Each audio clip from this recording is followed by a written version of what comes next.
All right. So the topic today is, are tablets PCs? Yes or no? I have no idea because yeah, think about it this way. Mm. Do you consider your phone a PC? No. No. Why not? Um, how do I put it?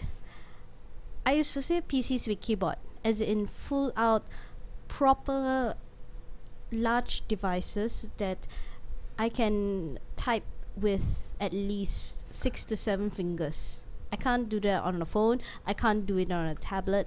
So no, I don't consider those devices to be PCs.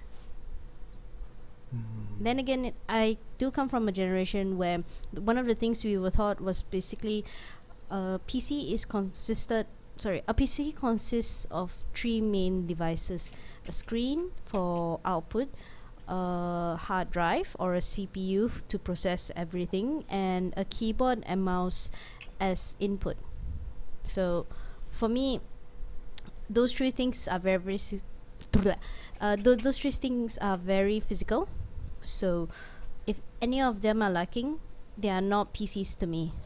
Plus, I hate touch screens. You should know this.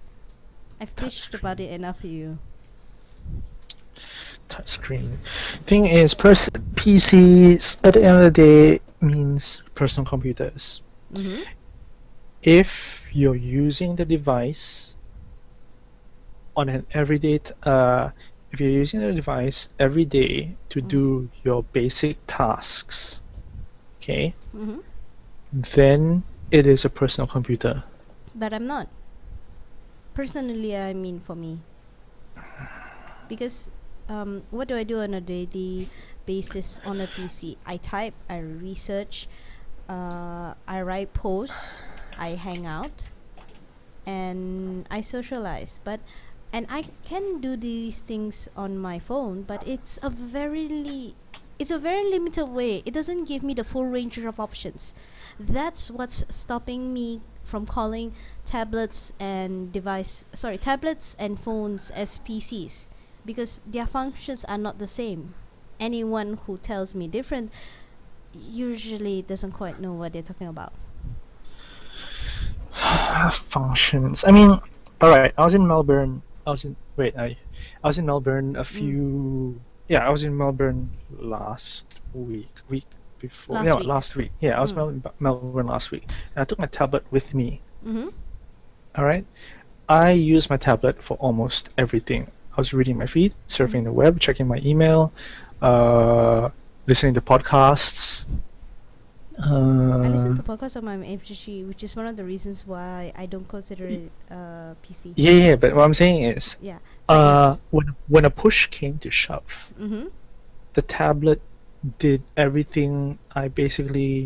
everything I basically could on my netbook. Mm-hmm. Do you consider netbook a PC? Yes. Exactly. But a tablet substituted Can you was a good nano on substitute it? for that. Can I nano on it? Yes. Yes. But do I prefer to nano on it? No. Yes, because your fingers will scream at the end of it. Unless, of course, I buy a keyboard dock. No, if you get a keyboard dock, then it becomes a laptop, a PC. That's. I mean, for me, um, that's the line in the sand. As long as if it's just one interface for all input and output, I wouldn't consider it a PC at all. There has to be separate components. That's what a personal computer means to me. Plus, also the fact that by personal computers, I mean something that I can disassemble, reassemble, upgrade, etc., etc. But again, do you consider a netbook a PC or laptop a PC? Yes, because I can I can, if I want to, take a screwdriver to it, open the back at my own risk for obvious reasons, remove components and replace them. And so again, who's to say that we can't do the same thing for tablets? At risk to damaging it. Yes. Okay. Put it this way: can you walk into a store and buy a tablet component, let's say the motherboard, off the shelf? No, but you Exactly. okay, but you can do You that. can do that with a laptop. You can do it with a laptop. You can do it with a PC. You can't do it with a tablet. You can't do it So with a you phone. can't. You can So- buy with extra batteries. That's the only thing. That's the only thing. Seriously, that is the only thing you can do. And remember the article that sparked this off? You can't buy the battery either. MacBook Air. Can you? I was No, thinking can you modify? modify it. No, I'm talking about remember the But article the- that started the- it is Hmm? our iPads computers, and Okay. by Alright, the alright. standard, yeah, Okay. you can't even change the battery.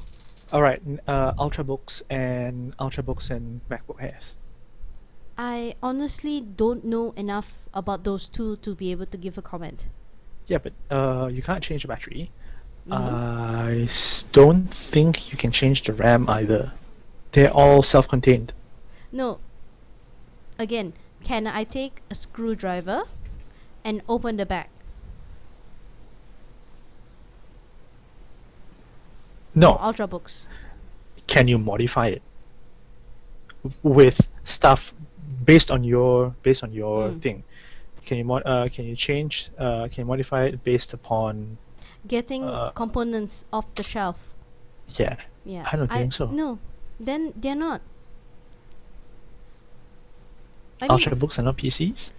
I wouldn't call it them. I really wouldn't call it, mainly because they're trying to bridge that gap between laptops and computers, between laptops and computers, and versus tablets and phones. The problem with ultrabooks, in my opinion, is that you are cramming a lot of hardware into a very slim form factor. There are going to be compromises and trade-offs, and from what I've seen of them, I'd rather carry a heavier, slightly more spacious laptop than to carry an ultrabook, because if something happens to the ultrabook, I'm going to cry. I'm going to cry and cry and cry for probably 3-4 days. So yeah, I wouldn't consider the ultrabook a PC then, because by definition a PC is something that you can take a screwdriver through, open the CPU and swap stuff in and out. A little bit more difficult on the laptop, yes, but you can still get the components off the shelf. You can't do that with ultrabooks, tablets and phones. Yes, kind of a wrong time to do a hangout when you're very clearly distracted by Team Fortress. I'm not. I'm thinking. Okay. I'm not playing. I'm not even playing. Oh, okay. Otherwise, I will be like, no. Yes. We hear your screams. Ultrabooks are bridging the gap. I consider ultrabooks as a natural evolution to netbooks. Mhm. They're not bridging the gap. Okay, fair enough. But like I said, the components, the ability to swap in and out. Plus, going on off on a tangent, I just realized ultrabooks are self-contained, correct? Which means they take the ability of the user to repair or prolong the life of their machine by being self-contained. Basically, there is no way for me to open the ultrabook without violating manufacturer's warranty and without getting specialized tools, aka I have to go to an expert to repair it, right? Ultrabooks. Yeah, but the same can be said for laptops, especially the ones these days. Then they're no longer PCCs. That's the thing. I mean, by that definition, laptops and laptop and netbooks. I would say they were compact desktop PCs, they shed some similarities, but at the end of the day, if you wanted to upgrade them, you could. It's gonna cost you a pretty bomb, but you still could. You can't do that with ultrabooks, tablets, and phones because you have to get a completely new device. So yeah, they're not PCs. And it is true, it is an evolution, but at the same time, it's training users to think in 2-year cycles, in 3-year cycles. We're no longer thinking about our devices lasting us for more than 5 years. If it lasts us more than 18 months, we'll be damn happy. Yeah, but then no, but wait, but I already think of my device in 2-year periods. Mm-hmm. I've always thought my device in 2-year periods. I've always thought of my devices of at least 3 to 5 years.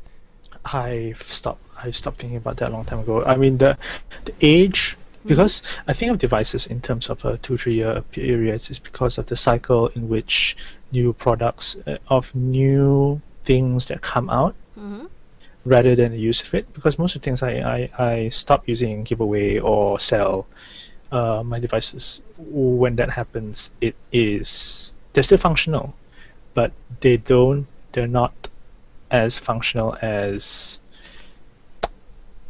they were before. Well, yeah, because there are new features. There will be new features. Yeah, there would have been new features. New products would have newer features and better features than the ones I had. That's what I'm looking at. I'm not sure whether you're looking at in terms of usability. No, I'm looking at it in a practical view, because for me, my devices have to have a certain threshold. That's the minimum they require.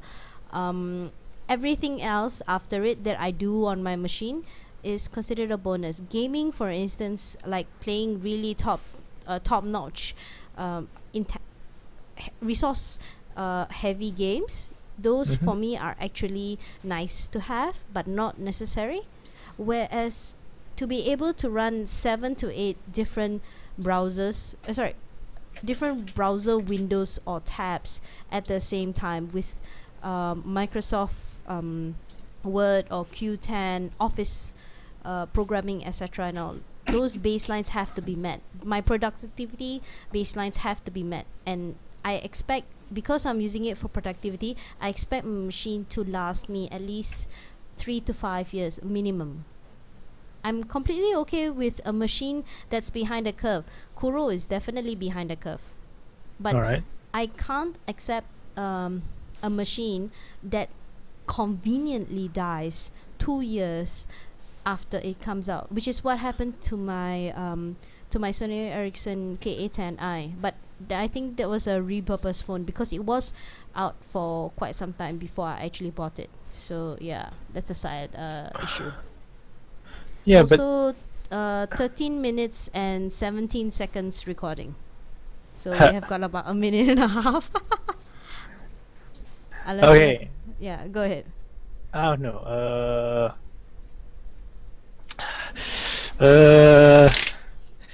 Don't kill me.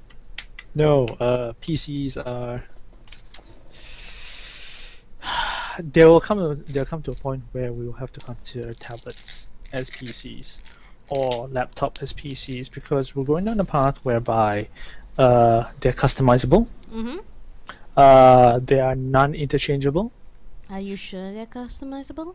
In what sense? No, I'm sorry. They'll come to a point whereby a lot of these things will be non-interchangeable, non-customizable. They'll be inbuilt, purpose-built. That will come to a point, especially mobile devices. My prediction is the only bastion for customizability will be the desktop PCs. And that's a dying breed. But this is the direction that we're heading. I blame Apple. Genericness everywhere. My God, are you kidding me? I'm sorry. I know I'm doing a John C. Dvorak. Yeah. All right. So shall we close that with a summarization for now? Because we've got like 10 seconds left. Tablets are not PCs yet. Endgame. Okay. Done.